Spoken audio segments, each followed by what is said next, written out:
huset sat kursen stik syd og er rejst til Middelhavsområdet for at se på boliger. Så hvis du tænker på at skifte dit danske postnummer ud med et, der er lidt mere eksotisk, så følg med den næste times tid, når vi ser nærmere på mulighederne for at købe bolig i udlandet. I første parket til den tyrkiske Middelhavskyst finder vi bolig nummer 1. En flot nybygget lejlighed beliggende tæt ved den store lufthavnsby Antalya.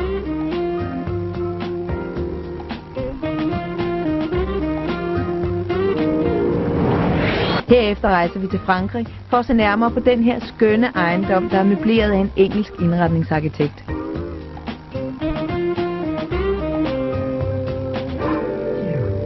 Husk, at det er jer derhjemme, der skal gætte priserne, så hold øjne og ører åbne, når vi gennemgår aftens boliger.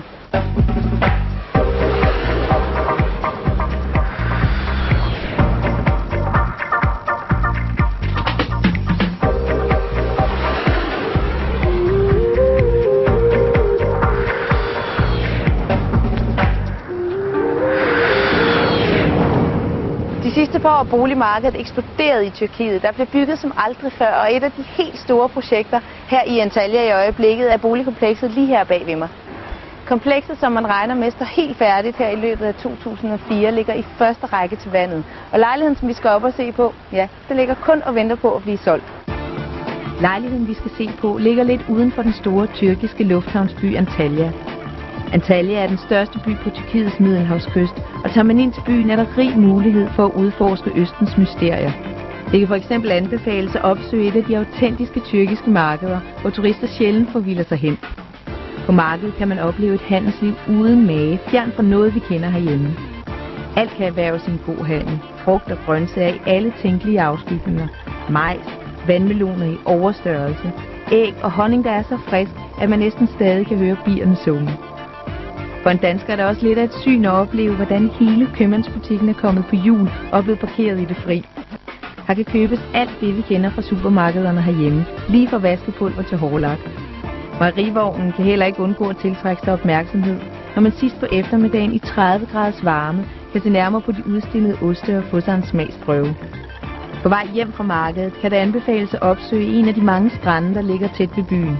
Og sidst på dagen er der da ikke noget, som at ligge på en strand og nyde udsigten over Antalya med posen fuld af friske markedsvarer.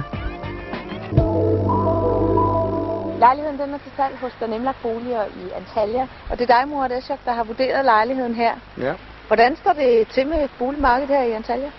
Boligmarkedet den har været meget stærkt stigende de sidste par år. Alene de sidste 6 måneder har der været en prisstigning på omkring 30-35% i Antalya. Når jeg sådan så og kigger mig omkring, så er der jo i øjnefaldende meget fantastisk natur lige omkring alt det byggeri her. Ja. Kan man frygte, at noget af al den her natur kommer til at gå tabt netop, fordi at boligmarkedet eksploderer sådan, når der bliver bygget så meget, som der gør? Altså naturen omkring Antalya er faktisk meget af det er faktisk under beskyttelse. De grønne omgivelser, skovene, der er mange af de steder, man ikke må bygge. Ja. Så det tror jeg ikke vil være aktuelt. Så der vil stadigvæk være nogle små parker, som man kan tage ud til? Det vil der helt bestemt. Og bjergene forsvinder garanteret heller ikke? Det tror jeg ikke på.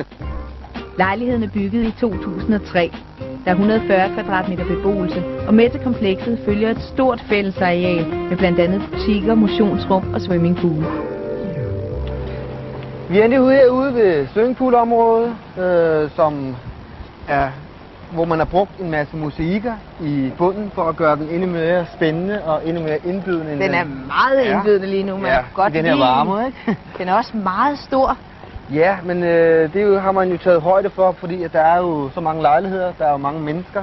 Hvor mange er de, der skal deles om den? Der er 150 lejligheder i alt, og vi har også en børnepool over i hjørnet. Igen meget børnevenlig område. De bygninger derovre, altså ligner jo nærmest noget cirkusbygning, Harlekin. Ja. Hvad skal der være derinde? Altså over i det hjørne der har vi vores poolbar. Ja. Så har vi herover, de er så ikke blevet bygget helt færdige endnu, men kører på det sidste, det er altså en restaurant, hvor man både kan spise indendørs, og så er der en tagterrasse, som fungerer som udendørs restaurant. Meget lækkert. Jeg kan jo ikke lade være med at lægge mærke til, at der ligger en vej lige herude ved siden af poolen. Og det er hovedvejen, der kører fra Antalya og videre den vej ud. Bliver ikke meget trafikeret? Nej, fordi den her vej, den bliver med tiden... Lige nu er den delvis lukket for trafik. Ja. Men ifølge byplanlægningen, så bliver den lukket helt for trafik, så det bliver en lang gågade. Okay. Der kører en vej bagom, som er åbnet for trafikken. Ja. Og meget af trafikken skal køre den vej om. Så det bliver fuldstændig stille, Ej, hvor skønt. uden nogen form for trafik. Her der går vi ned til den store underjordiske by, som jeg kalder det. Ja. Det rummer 40.000 kvadratmeter. Hold da. Der skal være et hav af aktiviteter hernede, blandt andet 2 store diskoteker. Vi skal have børnehave, vi skal have bowlingcenter, vi skal have indkøbscenter med nogle få forretninger. Vi skal have indendørs swimmingpool, tyrkisk bad, spabad, fitness, alle former for aktiviteter, som man overhovedet kan drømme om. Hold da op. Og det er simpelthen nede under hele boligkomplekset? Det er nede under hele boligkomplekset.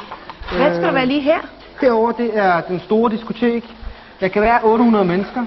Men altså, min drøm er nok ikke at bo lige ovenover på et diskotek med plads til 800 mennesker. Det er fuldt lydisoleret. Ja. Det vil sige, at lyden hernede fra vil ikke genere menneskerne, der bor oppe på lejlighederne. Det er der fuld garanti for? Der har bygherren i hvert fald garanteret os for. Altså, hvornår skal det her stå færdigt? Der går en måned, så skulle det ikke meget gerne stå helt færdigt. Nu kan det være svært at forestille sig, hvordan det kommer til at se ud, når det hele står færdigt. Men her har vi faktisk en model, og vi har jo været over at se den vej, som bliver lukket for trafikken helt. Er det den, der kører her? Det er den, der kører her, og den bliver beplantet med palmer og diverse eksotiske blomster. Der er ikke meget hovedvej over den længere? Nej, ikke når det er blevet lukket helt. Hvad er det, der kommer til at ske herovre ved havnepromenaden? Hvad det ligger der? Det er det offentlige, som kommer til at bygge nogle caféer, som ikke kun er for boligkomplekset, men er offentligt, direkte ud til stranden. Og så har vi jo selvfølgelig swimmingpoolområdet her. Der kan man også se, når man kigger oppe fra, at der er restaurant oppe på toppen af taget af restauranten derovre. Den er igen også åben for andre udenfra, som indkørslen er så her. Okay. Og der er så børnepoolen herovre. Så det er og vores ejendom, som er til salg, den ligger i blok A, direkte ud til stranden. Nu er der jo, hvad sagde du, 120 lejligheder? 150 lejligheder i alt. Hvor mange er der stadig ledige? Der er 25 tilbage. Okay.